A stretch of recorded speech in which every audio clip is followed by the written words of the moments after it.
दोस्तों नमस्कार।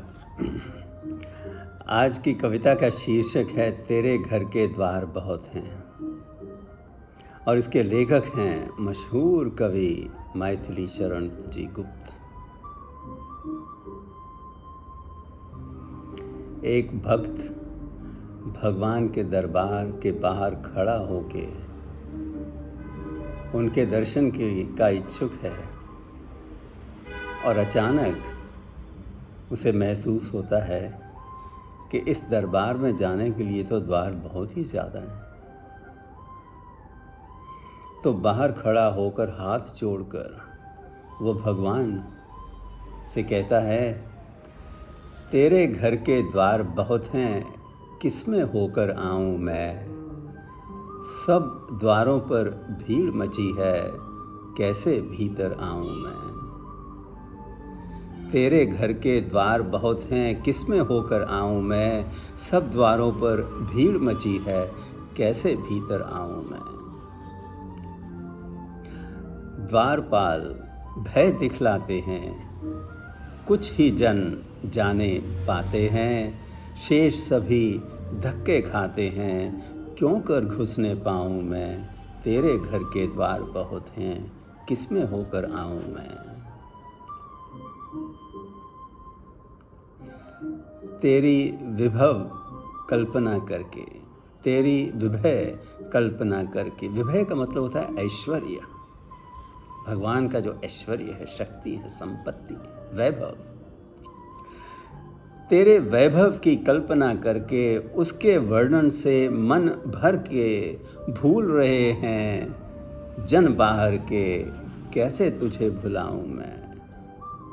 तेरी विभव कल्पना करके उसके वर्णन से मन भर के भूल रहे हैं जन बाहर के, कैसे तुझे भुलाऊं मैं।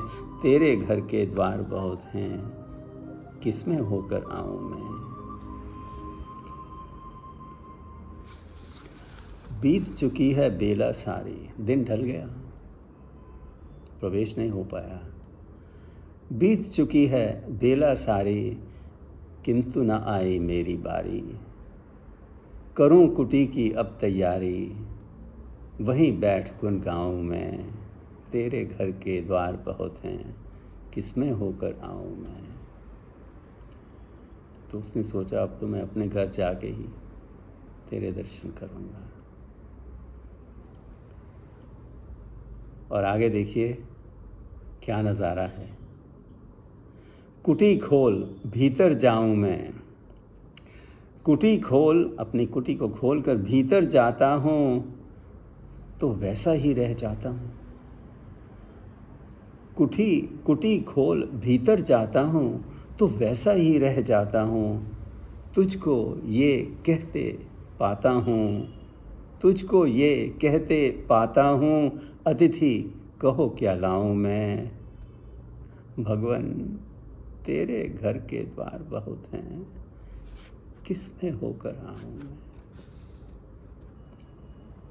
तेरे घर के द्वार बहुत हैं, किसमें होकर आऊं मैं। अंत में यही विचार आता है कि अपने ही पट के किवाड़ खोलकर भगवान के दर्शन किए जा सकते हैं। तो दोस्तों खुश रहें, खुशहाल रहें, स्टे सेफ।